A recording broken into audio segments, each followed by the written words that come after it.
Reiterando os cumprimentos que já foram apresentados e os agradecimentos a todos os presentes, eu vou logo direto ao assunto, que é apresentar o orador. E só antes, 1 minuto, eu não vou demorar mais de 3, 1 minuto para dizer assim, pegando numa palavra que a doutora Adelina falou, do achómetro. Eu não vou achar nada, vou dizer que a professora Ana Paula assumiu uma tarefa hercúlea.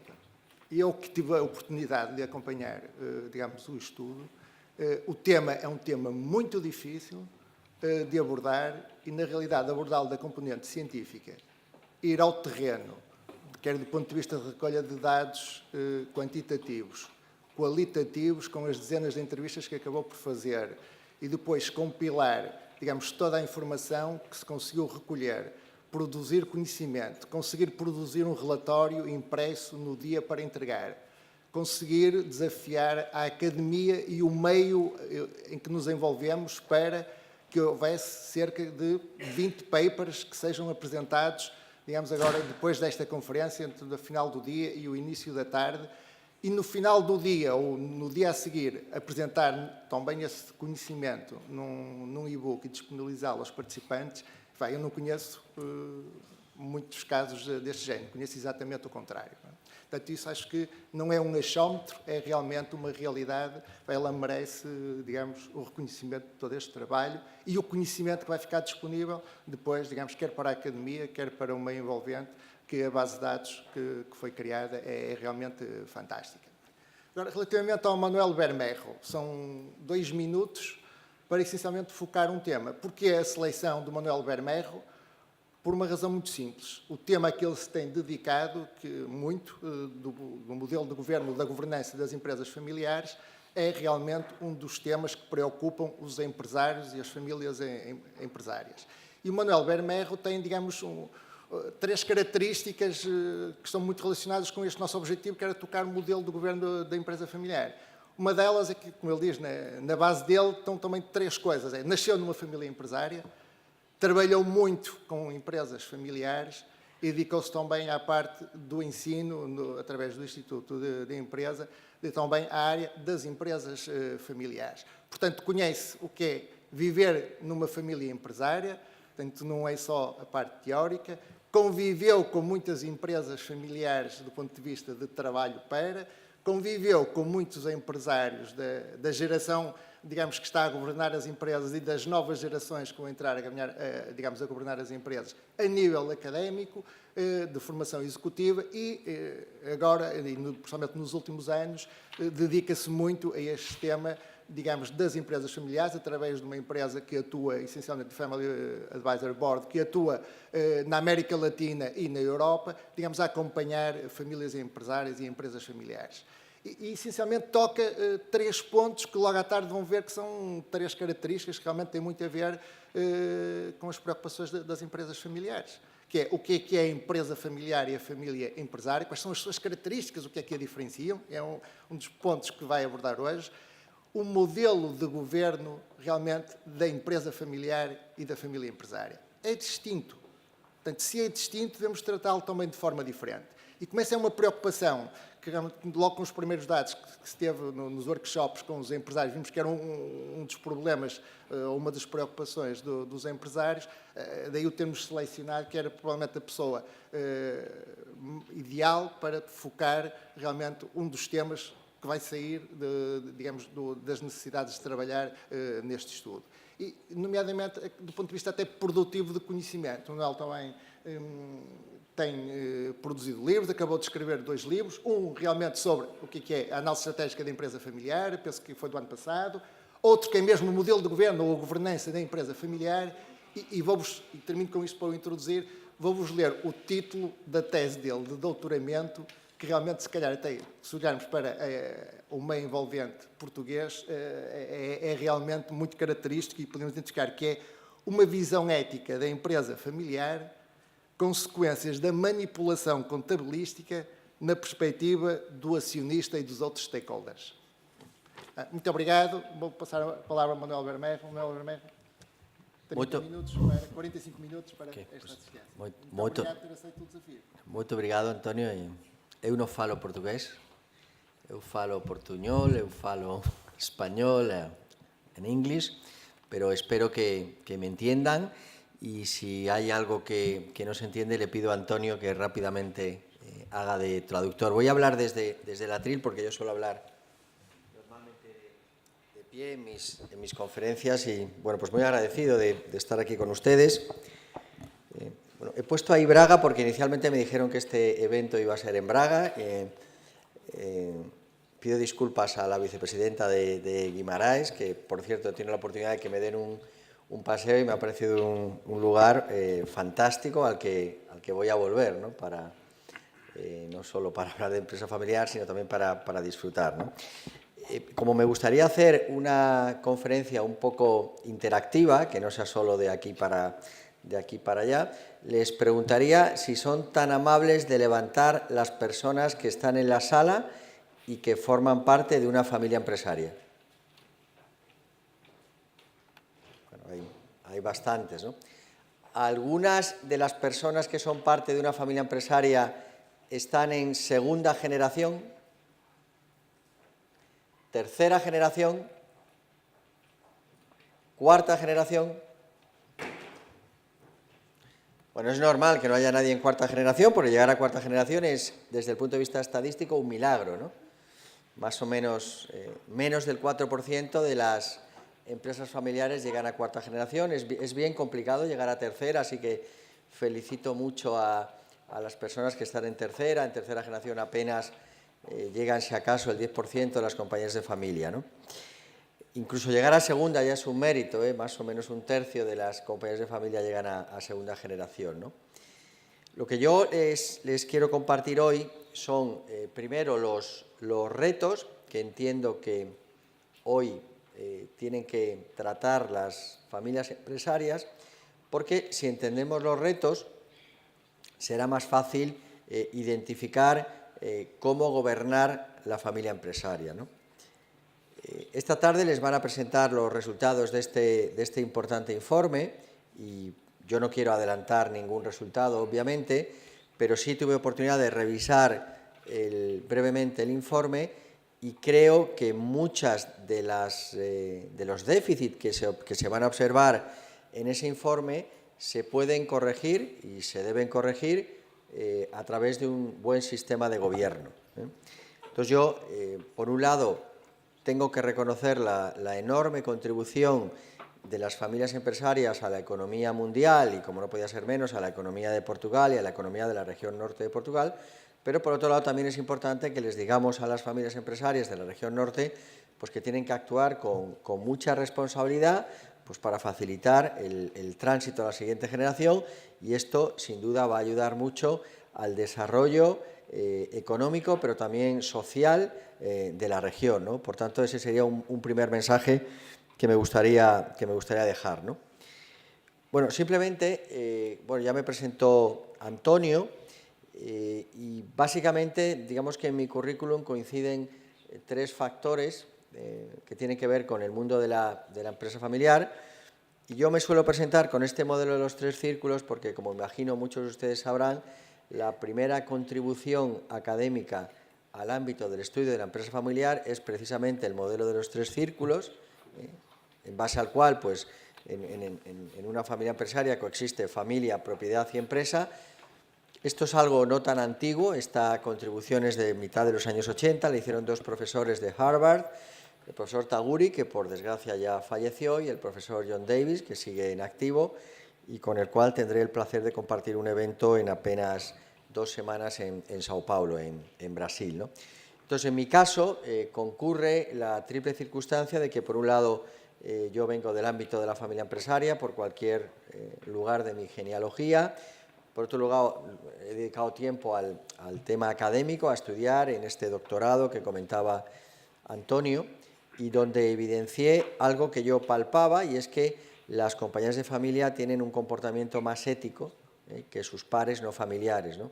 Lo cual tiene que ver mucho con la relevancia que las compañías de familia le dan a la reputación, y por otro lado con la idea de que en una compañía de familia el control accionarial permite que haya un buen alineamiento estratégico entre propiedad y directivos, ¿no? He dado clases tanto en España, en el AI Business School, como en muchos lugares del mundo, y cuando publiqué mi último libro, conté a cuánta gente yo le había dado clase, ¿no? Más o menos eran 50.000 personas. Empecé muy joven. Teniendo en cuenta que ha pasado casi un año, bueno, pues ahora serán 52.000 o algo. O sea que he tenido la fortuna, igual que hoy, de compartir con muchos de ustedes muchas cuestiones, ¿no? Y, por cierto, si quieren preguntar cualquier cosa, con independencia de que al final habrá un turno de preguntas, pues, por favor, me interrumpen, levantan la mano y me preguntan cualquier cosa. Y luego, como también se ha dicho, yo llevo muchos años trabajando como consejero, acompañando a muchas familias, para que las familias consigan sus objetivos estratégicos, que para mí básicamente son dos grandes objetivos los que tienen las familias empresarias, ¿no?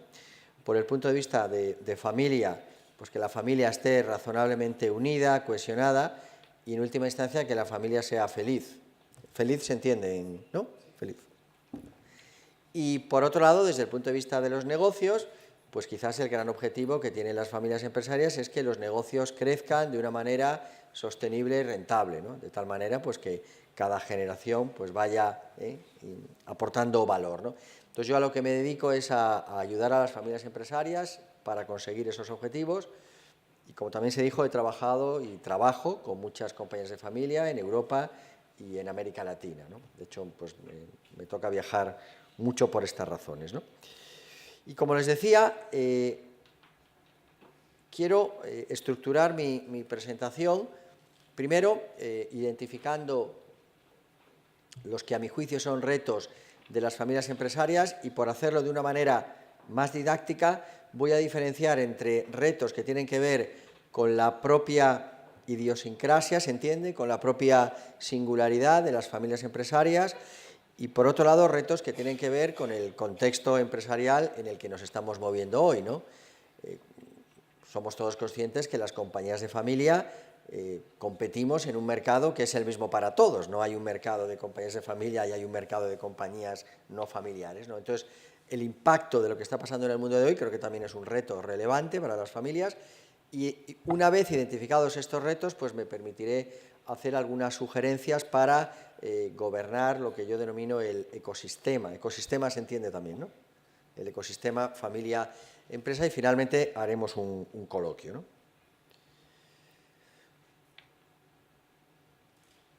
Bueno, simplemente por centrar la cuestión, y dado que no hay una definición universalmente aceptada de empresa familiar, sí que me gustaría destacar dos factores que son clave para entender lo que diferencia un negocio de familia de un negocio no familiar.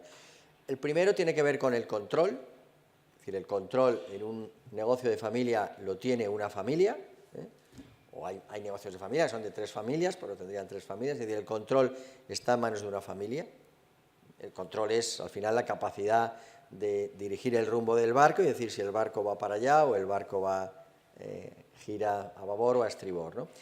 Y el segundo aspecto es continuidad, De alguna manera son dos palabras que empiezan por C, control y continuidad. Es decir, en un negocio de familia hay un propósito de llevar la empresa a las siguientes generaciones.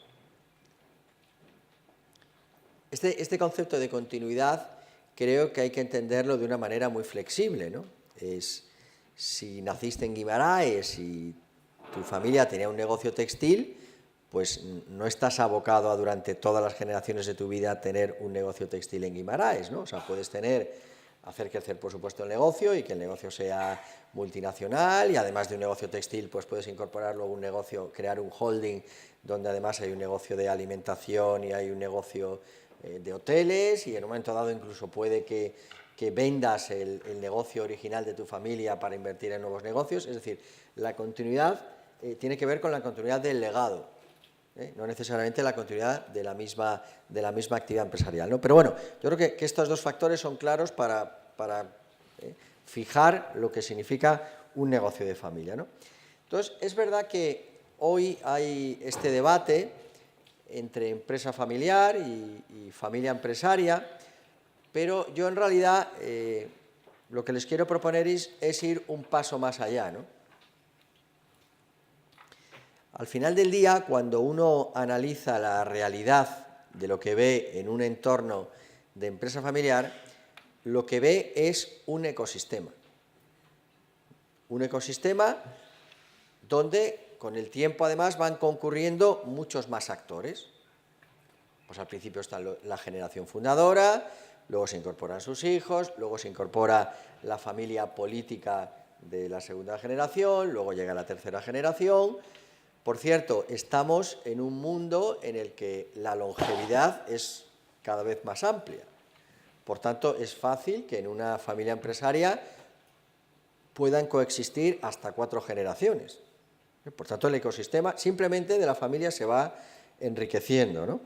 Por otro lado, las familias, pues hay un momento en el que empiezan a hacer gestión de patrimonio, o las familias empiezan a hacer filantropía, acción social, o la familia tiene negocios con otros socios, o la familia diversifica sus negocios. Es decir, este ecosistema, con el tiempo, bueno, pues se va haciendo más grande y más complejo.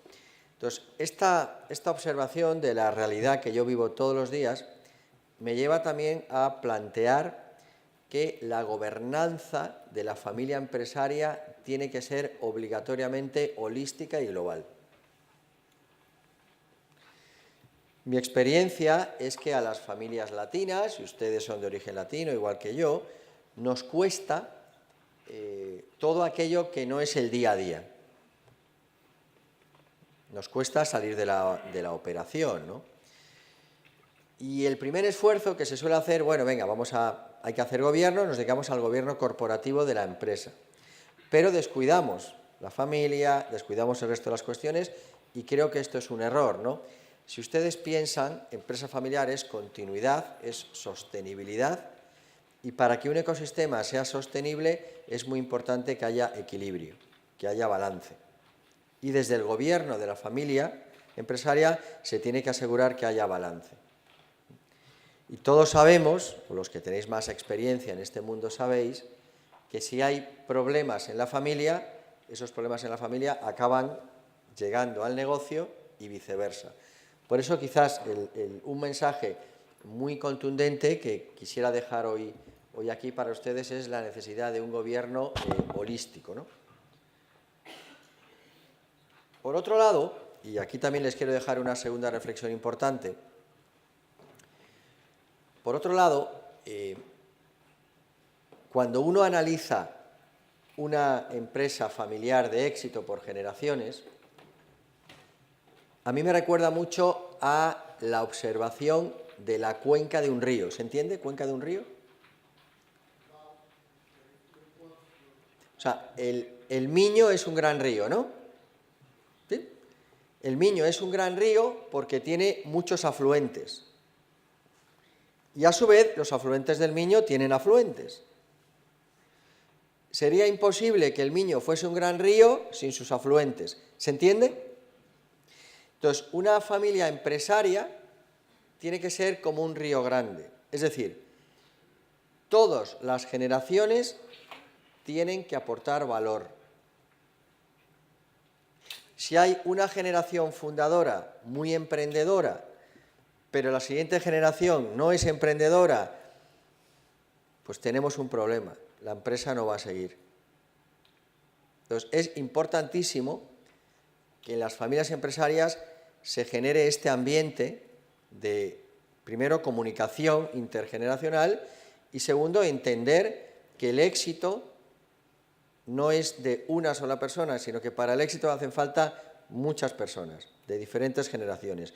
Y hoy, seguramente, las generaciones más jóvenes pueden contribuir mucho porque son generaciones más acostumbradas a vivir un mundo global, son generaciones que han nacido en el ámbito digital y seguramente pueden aportar mucho al negocio de familia, pero también la generación senior puede aportar experiencia, know-how. Entonces yo no creo que tenga que haber una confrontación entre generaciones, sino una aportación de valor de todos, ¿no?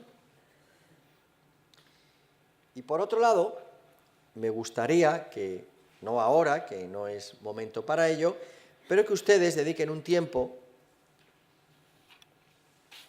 a pensar que nuestras familias empresarias son doblemente singulares, por familiar y por latina. Y esas singularidades las hay de dos tipos. Hay singularidades que son muy buenas, muy positivas y que son fuente de ventaja competitiva. De hecho, hay, por ejemplo, autores que han hablado del término familyness. O sea, familyness es la ventaja competitiva que tiene una compañía familiar por el simple hecho de ser familiar. A veces uno analiza dos compañías competidoras y te das cuenta que es más competitiva la familiar que la no familiar y en realidad no hay unos elementos muy tangibles de ventaja competitiva. No es que uno tenga una relación con proveedores o una tecnología mucho mayor, sino lo que hay es compromiso de la familia, visión de largo plazo de la familia, sólidos valores de la familia, ¿no? Entonces, esos son singularidades positivas a las que yo llamo impulsores, que permiten impulsar hacia las siguientes generaciones, ¿no? Es cierto, por cierto, acaba de aparecer un report muy interesante que elabora Credit Suisse, analizando el performance de 1000 grandes compañías familiares del mundo, y ellos también pues han establecido un término que llaman el factor alfa, ¿no? El factor alfa es el factor que tienen las compañías de familia que les permite ser más competitivas, ¿no? Pero también es verdad, si hacemos autocrítica, que hay singularidades negativas que penalizan el avance y por eso yo las llamo anclas, ¿no? El ancla pues, me impide avanzar, ¿no? De mi experiencia, si tuviera que señalar en términos generales un ancla típico en empresas familiares latinas, como son ustedes y como somos los españoles, diría la ausencia de comunicación. O sea, no abordamos, nos cuesta abordar los temas importantes. Por supuesto que hablamos de, oye, qué día más bonito hay, vas a ir al fútbol, vamos a comer a casa de la abuela, pero no hablamos muchas veces de los temas importantes, ¿no? Por no molestar, porque somos muy educados, pero si no abordamos un problema, el problema no se soluciona. Es más, muchas veces si no abordas un problema, provoca que el problema se haga mucho más grande. ¿Se entiende? Por tanto, mi recomendación a las familias empresarias que hoy me están escuchando aquí es que de manera serena hagan un ejercicio y sean capaces de identificar sus anclas y sus impulsores, ¿no? De tal manera que esos impulsores, bueno, pues sean conscientes de ellos y se fortalezcan con los años y las anclas se intenten eliminar, si se puede, o cuando menos minimizar su efecto negativo. Y como decía, hay otro tipo de retos que tenemos que abordar las familias empresarias que tienen que ver con el mundo en el que vivimos hoy, ¿no? El mundo en el que vivimos hoy, hace ya varios años, en 2008, escribí uno de mis libros que se llama Hacia la empresa familiar líder y yo bauticé al mundo actual la sociedad del cambio. Una sociedad en la que lo que permanece es el cambio. Siempre hubo cambios, pero nos ha tocado vivir un tiempo donde la velocidad del cambio es exponencial. Y esto tiene que ver con que el mundo de hoy presenta, a mi juicio, el mundo empresario de hoy presenta 4 características muy marcadas, ¿no? Primero, unos altísimos niveles de competencia. Segundo, un enorme dinamismo. Cada vez hay más factores a nivel macro o a nivel micro que afectan a mi actividad empresarial. Un mundo que es hipertransparente, hoy se sabe todo. Y eso es muy bueno para las familias empresarias porque tienen mucha reputación y hoy la reputación es una gran fuente de creación de valor. Cuando los analistas financieros elaboran informes de compañías cotizadas en bolsa, cada vez más están preguntando por aspectos que tienen que ver con reputación y no simplemente con los estados financieros clásicos, ¿no? Lo que ocurre con las compañías de familia es que tienen que seguir las enseñanzas del señor Rockefeller, que decía, reputación es hacer las cosas bien, puntos suspensivos, y que se sepa. Si no se sabe, pues no hay reputación. Entonces creo que otra recomendación que haría a las empresas de familia que estáis hoy aquí es que trabajéis mucho porque el mundo sepa que tenéis reputación, porque los clientes hoy quieren tener vínculos con compañías que tienen reputación, que tienen buena reputación. Y el cuarto factor que marca el mundo de hoy es la enorme diversidad. Para mí ha sido muy grato observar que la mesa que ha presidido este evento era una mesa de mujeres, lo cual es un efecto de la diversidad. Yo llevo 20 años organizando cursos sobre empresas familiares y probablemente hace 20 años, pues en el auditorio, pues apenas había un 10% de mujeres y afortunadamente hoy, pues en el auditorio hay pues una mayoría o 50-50, cuando menos, ¿no? Lo cual es buenísimo, ¿no? Pero no solo está la diversidad de género, ¿no? En el fondo hoy hay mucha más movilidad. Nuestros hijos viajan fuera, no sé, van a estudiar a Londres o van a estudiar a Nueva York. En Nueva York o en Londres conocen a alguien, no sé, de Noruega o de Colombia, y entonces pues se van incorporando a la familia gente de distintas procedencias geográficas, de distintas religiones, y este es un factor que también está ahí, ¿no? Entonces, esta sociedad del cambio, que está muy marcada por globalización y digitalización, es en la que competimos las compañías de familia, ¿no? Y esto tiene, a mi juicio, dos efectos. Un efecto en los negocios, ¿no? Los negocios hoy son muy distintos, ¿no? En Portugal hay una industria automotriz importante, igual que ocurre en España. Bueno, pues las fábricas de automóviles hoy son llenas de robots, de autómatas, no como antes, ¿no? Que veíamos mucha gente trabajando, ¿no? ¿Se entiende el término industria 4.0? Es algo de lo que se está hablando pues muchísimo hoy, y estoy en una región, como es la región norte de Portugal, que es muy industrial y donde se está viendo toda esta nueva revolución industrial, a la cual pues las familias empresarias no deben ser ni pueden ser ajenas, ¿no? De hecho, debo decirles que una de las compañías con las que yo trabajo y de la cual soy chairman es la compañía líder de Europa de robots móviles. Y la verdad que esa compañía pues está teniendo un performance extraordinario porque cada vez en más compañías están sustituyendo a los tradicionales, no sé cómo se dice aquí, carretilleros, ¿no? Los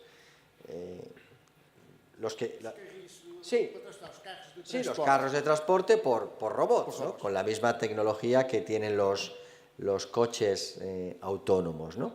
Bueno, pues esta es una realidad a la que no son ajenas las familias empresarias, y esto obliga a que las familias empresarias tengan que hacer dos ejercicios, ¿no? Por un lado, explotar muy bien el negocio que tienen hoy, pero ese negocio se va a acabar. Es como las petroleras, ¿no? Las petroleras saben que extraen petróleo, pero eso se va a acabar dentro de 2, 10, 12 años, ¿no? Siempre hay un canadiense que hace un informe y dice que eso va a durar 10 o 8 o 12 años, ¿no? Entonces, ustedes tienen que explotar muy bien lo que hacen hoy, pero a la vez tienen que explorar nuevas oportunidades de negocio, que son las que van a garantizar que su proyecto tenga continuidad. ¿Se entiende? Y la otra gran característica y el otro gran impacto que este cambio está teniendo en la familia empresaria tiene que ver con la familia, ¿no? La familia antes era toda igual, ¿no? Pues todos éramos de Oporto, blancos, católicos, apostólicos, romanos, íbamos a misa a las 12 de la mañana, ¿no? No sé cuál es la hora, en España era la hora habitual, ¿no? Las 12 de la mañana.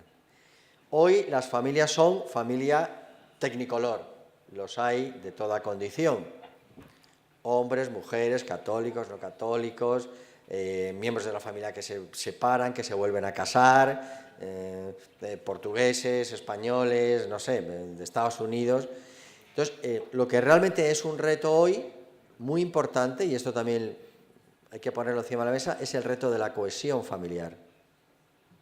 Hay que hacer un esfuerzo grande para cohesionar una familia con miembros cuya cosmovisión es distinta, ¿no? Y especialmente relevante para mí es el reto de la cohesión entre generaciones jóvenes, millennials, con generaciones senior, ¿no? Y para empezar a gestionar la cohesión entre generaciones, nada como asumir que cada generación es distinta, ni mejor ni peor.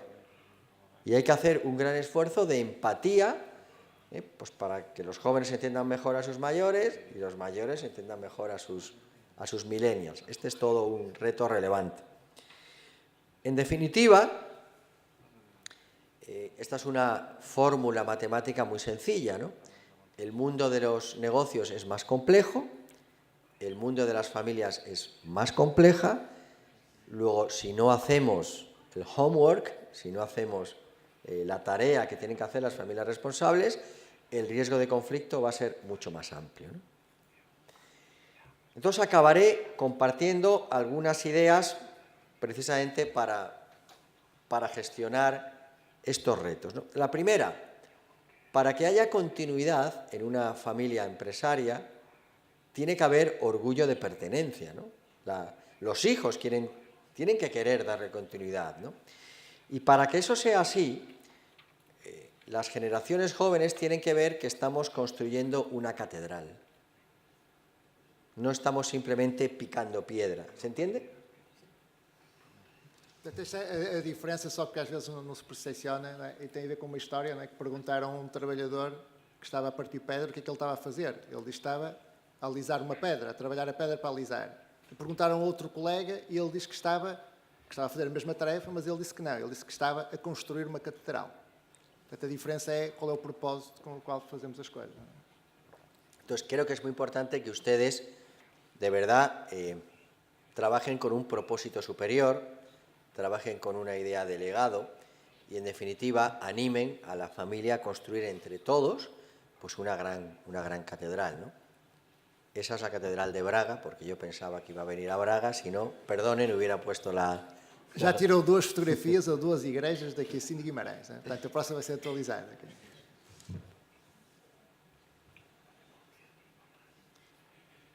Perdón. Creo que es también importante que las familias empresarias, teniendo en cuenta que familia empresaria permanentemente estamos hablando de negocios y de familia, de personas, pues creo que es muy importante que las familias empresarias primero hagan un esfuerzo por asentar bien las relaciones familiares, ¿no? Porque haya cohesión a nivel familiar. Y para que haya cohesión a nivel familiar, lo más importante es que la familia comparta el proyecto y los valores.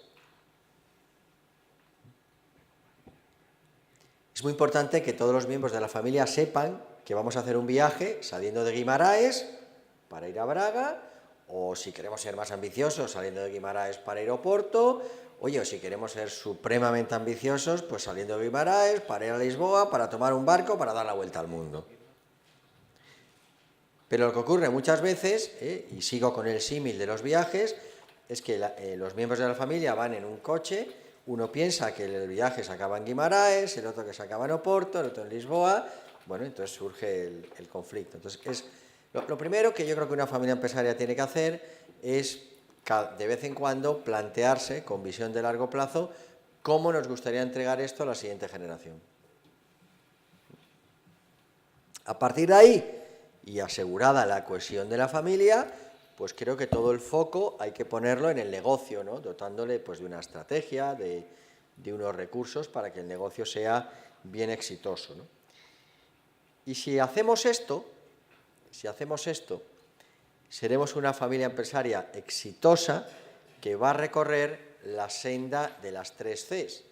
Una generación crea la compañía, otra generación consolida la compañía, una tercera generación convierte aquello que empezaron sus abuelos en una gran corporación. Este es el gran reto que tienen ustedes desde el punto de vista de negocio. Y tampoco podemos obviar que además de las herramientas, para mí son muy importantes los principios, ¿no? y he trabajado con muchas familias empresarias, cuando analizo qué principios tienen compañías de familia de éxito, creo que tienen 3 principios fundamentales. Primero, altura de miras, para entender que el bien general está por encima del bien particular. Segundo, generosidad para alcanzar acuerdos. Y en tercer lugar, lealtad para cumplir esos acuerdos. Si ustedes usan herramientas, gobierno, protocolo, qué sé yo, planes estratégicos, pero ustedes no siguen estos 3 principios, ustedes van a fracasar en su intento de ser una familia empresaria exitosa. Por tanto, tan importante como las herramientas son los principios y son los valores, ¿no? Y a mí me gusta mucho hablar de familia empresaria 4.0. ¿Y qué es una familia empresaria 4.0? Aquella que no se limita a sobrevivir el primer estadio. El primer estadio es: empiezo con una startup, un negocio, y que el negocio consolide, que tenga clientes. Es una familia que además es capaz de superar el momento en el cual invitamos a miembros de la familia para que trabajen, y un trabajo junto de generaciones.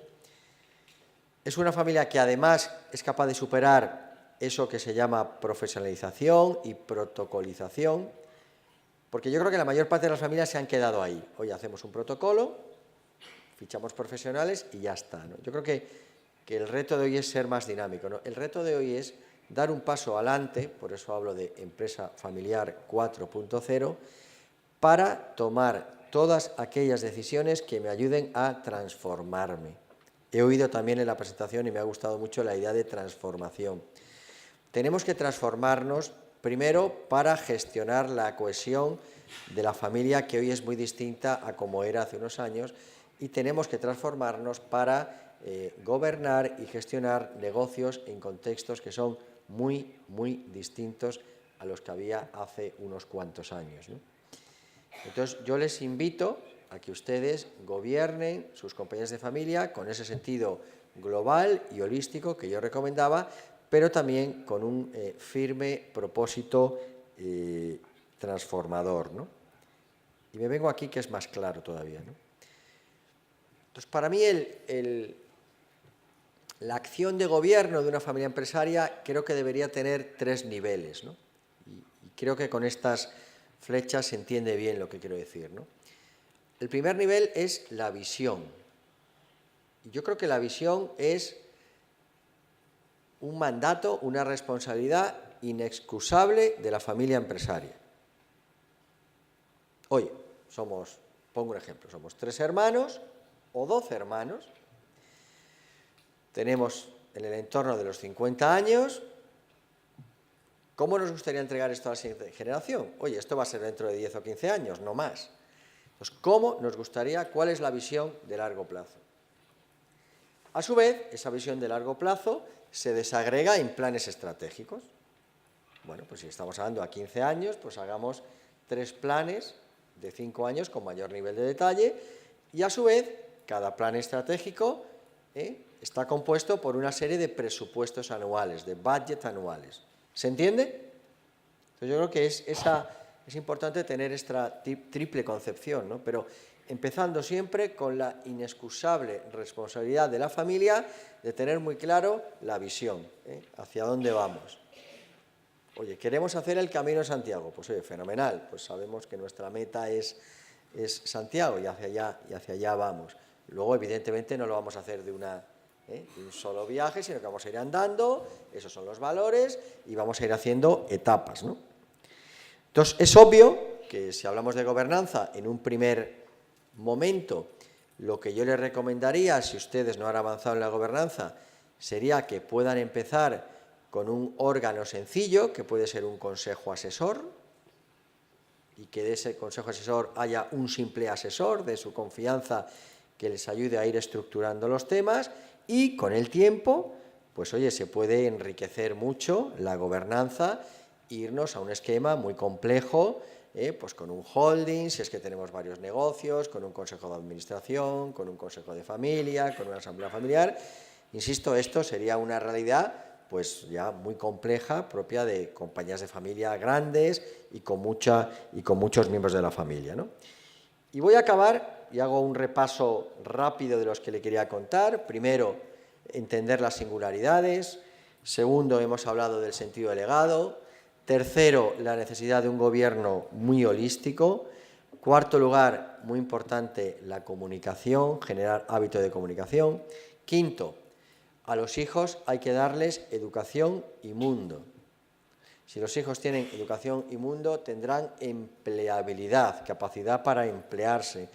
Y será buenísimo que desarrollen alguna parte de su carrera profesional fuera del negocio familiar, pues para llenarse de experiencias, para enriquecer luego el negocio familiar, bien como ejecutivos, bien como accionistas responsables o bien como miembros del board. Pero creo que es fundamental educación y mundo para los hijos, ¿no? Aplicar medicina preventiva, es decir, ser como los buenos jugadores de ajedrez, anticipar la jugada. Si yo sé que mis hijos son distintos, pues tengo que gestionar esa cohesión, ¿no? Porque sé que si no va a haber problemas. Otra idea que les he dejado hoy es la idea de multiliderazgo. Para sacar adelante un proyecto familiar y empresarial de éxito hacen falta muchos líderes, no un solo líder, ¿no? La idea de que cada generación aporte valor, la idea de que el espíritu emprendedor tiene que trascender a la generación fundadora, si no tenemos un problema, básico en los negocios competitividad y básico en la familia generosidad, ¿no? Yo creo que generosidad y competitividad serían dos palabras fundamentales. Y lo último es mucha humildad, ¿no? O sea, yo creo que las gentes más exitosas que conozco son, a su vez, las gentes más humildes. La gente que entiende que no saben de todo, que tienen que seguir aprendiendo, que tienen que seguir asesorándose, que tienen que seguir escuchando, ¿no? Entonces, por eso también me permito sugerir pues, muy amplias dosis de humildad, ¿no? Y acabo.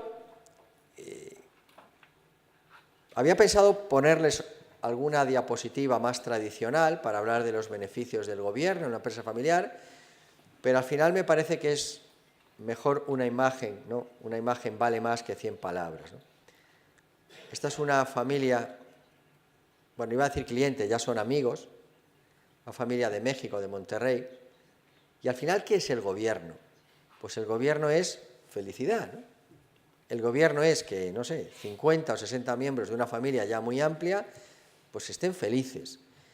Y gobierno significa que están felices por muchas cosas, porque se sienten orgullosos de lo que hacen, porque se sienten orgullosos de la acción filantrópica que hace la familia, y también, como no, se sienten orgullosos de que la familia pues tiene negocios que han ido prosperando y que empezó hace 62 años su abuelo, que hoy ya lamentablemente está fallecido, y que hoy, con el apoyo de la segunda generación y de los jóvenes de la tercera generación, pues manejan un grupo industrial de más de 3.000 millones de euros de facturación, ¿no?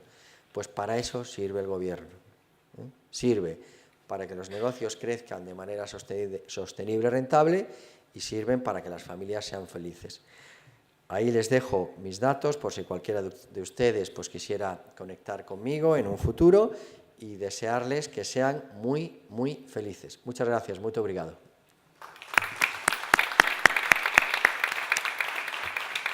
Muito obrigado pela apresentação. Nós agora íamos ter, antes do coffee break, íamos ter 10 minutos. 10 minutos para perguntas que alguém queira colocar, não é? Alguém se atreve a ser o primeiro ou realmente é sempre um papel do moderador ter que avançar com uma pergunta? Sim?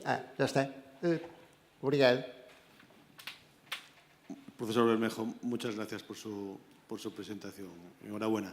Una pregunta. Hablaba usted al principio de esa necesidad de gobernanza holística y hablaba también de ese problema de comunicación.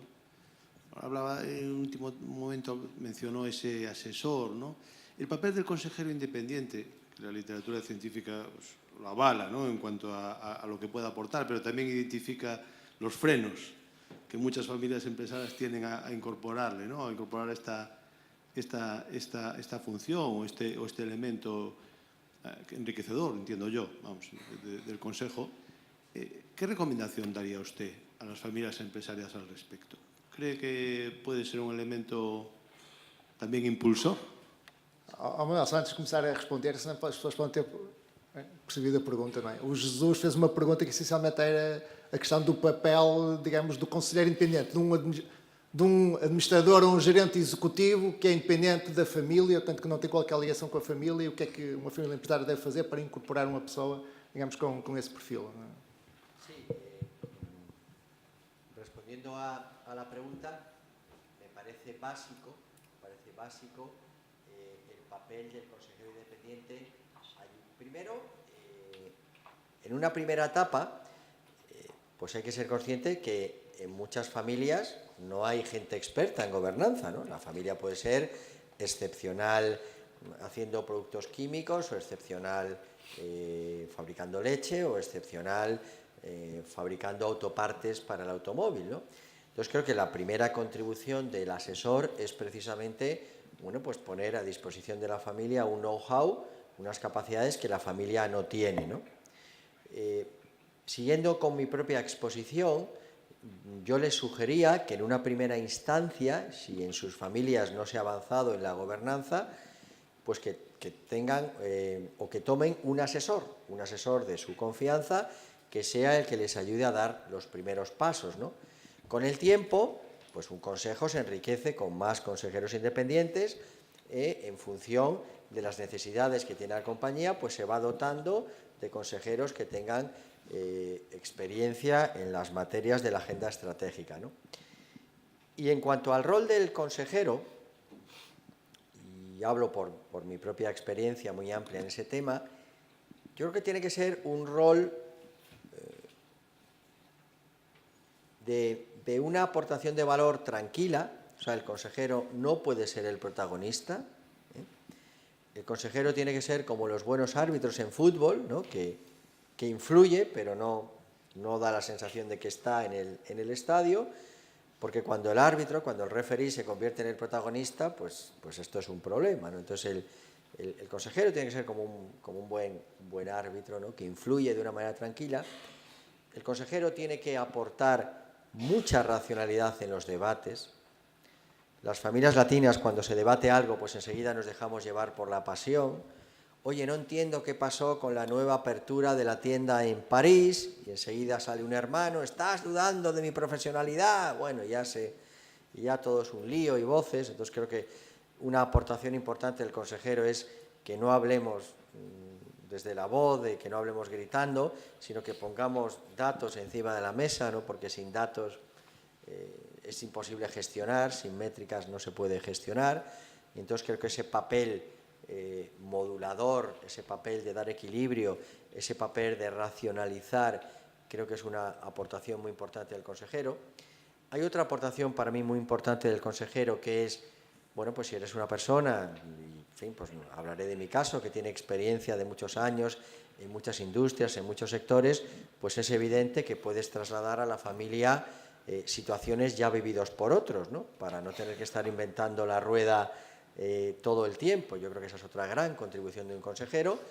Y en último lugar, señalaría también como otra gran contribución del consejero independiente el network que tiene, ¿no? Porque es cierto que el consejero no sabe de todo, pero cuando una compañía, y por ejemplo yo ahora mismo estoy viviendo varios casos de compañías de familia, bueno, que están en proceso de crecimiento, que para ese proceso de crecimiento pues han pensado que tener un fondo de private equity que les ayude a impulsar el negocio puede ser interesante, y lo que yo les he ayudado, yo no tengo un fondo de private equity, yo no soy un experto, pero sí en mi network hay diferentes compañías de M&A, de Merger and Acquisitions, que les pueden ayudar a ese proceso. De igual manera que en otros muchos casos, pues hay muchas compañías de familia que quieren robustecer sus equipos directivos, y bueno, la recomendación es acudir a un headhunter, no simplemente buscar directivos en el entorno de proximidad. Y de nuevo, el consejero independiente, que no es headhunter, lo que le dice es, oye, yo te pongo en contacto con 2 o con 3 o con 5 headhunters y tú eliges, ¿no? O la familia empresaria pues quiere desarrollar actividad en Portugal y yo no soy experto en Portugal, pero sí que conozco gente en Portugal, como para decirle, oye, pues habla con estas personas. Entonces, la capacidad de network también del consejero independiente creo que es muy importante, ¿no? Y luego, por último, también diría que busquen ustedes consejeros independientes con coraje, incluso para decirles lo que no les gusta escuchar. Es decir, un consejero independiente no es como decimos en España, un palmero, ¿no? Que todo el rato te dice qué inteligente, qué guapo eres, qué alto eres. No, no, no. Un consejero independiente hay veces que de una manera educada, pero te desafía. Y les voy a poner respecto a esto un ejemplo concreto.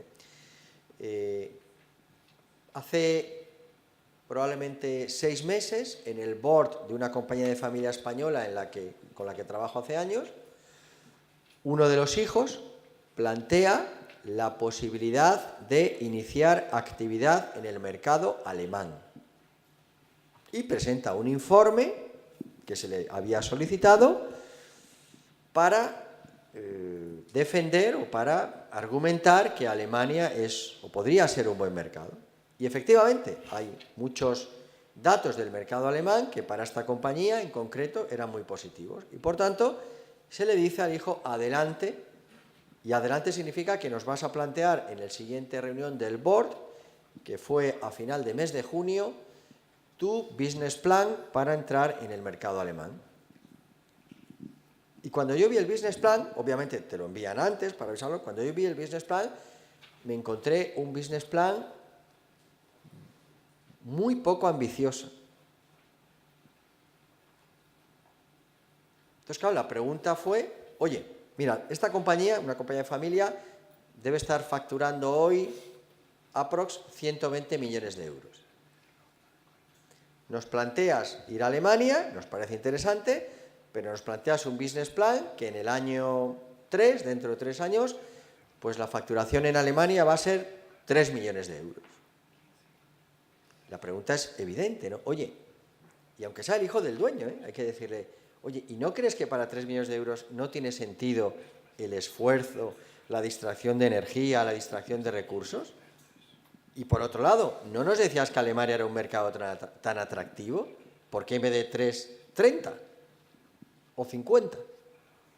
Entonces, un consejero con experiencia, con know-how, pues tiene que tener el coraje como para, de una manera educada y correcta y basada en datos, hacer un desafío constructivo, ¿no? Entonces, esto también es importante, ¿no? O sea, si ustedes quieren alguien que les adule continuamente, pues eso no es un consejero independiente, eso es otra cuestión, ¿no? Entonces, me parecía muy pertinente la pregunta y perdón que me he extendido un poco, pero creo que es interesante, ¿no? Saber de estas Mais cuestiones. uma pergunta agora sobre o Zamit.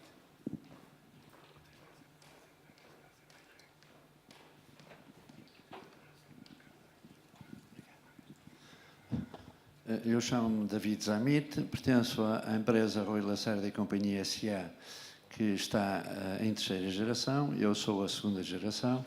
Queria aproveitar para dar os parabéns ao roadmap que hoje é apresentado em fecho de trabalho, porque em Portugal não existe o cadastro das empresas familiares. Portugal tem um tecido empresarial de 98% constituído por micro e pequenas empresas. E a minha pergunta para o Sr. Professor está relacionado com a sua experiência a nível global. Se conhece exemplos de países onde promovem a fiscalidade amiga para a sucessão empresarial. Bueno, en primer lugar, muchísimas gracias por el paseo por Guimarães, que me ha encantado. Y mira, yo creo que es algo que tenía pensado compartir con ustedes y qué bueno que me hace la pregunta. A mí me parece que este paso que están ustedes dando de poner datos es muy importante. Es muy importante para que los políticos de este país, igual que pasa con los políticos de mi país, tomen conciencia de la relevancia y de la contribución de la empresa familiar a la economía del país. Ustedes van a encontrar un excelente ejemplo de lo que usted me está preguntando en un país cercano y amigo como es España. En España se creó hace 26 años una entidad que se llama el Instituto de la Empresa Familiar, por sus siglas IEF. En ese instituto inicialmente se juntaron las empresas familiares más grandes de España, hoy hay 104. Y ese instituto funciona con una estructura de gobierno en la cual el presidente es un miembro de una familia empresaria, es el presidente de una familia empresaria, pero luego hay un equipo, un staff, que no son de familias empresariales, sino que son profesionales que trabajan, ¿no? El actual presidente es Francisco Riveras, que es el dueño de una compañía que se llama Gestamp. Es una compañía de autopartes del automóvil que salió a cotizar recientemente, ¿no? Con posterioridad, ese instituto creó una red regional que llaman asociaciones regionales. Saben ustedes que en España pues tenemos 17 regiones, Cataluña, País Vasco, Extremadura, Andalucía, Galicia, ¿no? Entonces hay 17 asociaciones regionales y los que pertenecen a la asociación regional son empresas familiares más pequeñas, no son tan grandes, ¿no? Pero son las empresas destacadas de cada región. Yo diría que compañías en general, pues quizás entre 6 y 50 millones de euros de facturación, ¿no? Todo este es un ecosistema de aproximadamente 2.000 empresas. Y básicamente el Instituto de la Empresa Familiar tiene dos objetivos. El primero es facilitar que las autoridades, que los políticos, que los gobernantes entiendan cuál es la contribución de la empresa familiar y, por tanto, que la empresa familiar tenga unos impuestos que permitan su desarrollo futuro. Y para que esto sea así es muy importante los datos. Por eso es muy bueno lo que están ustedes haciendo aquí.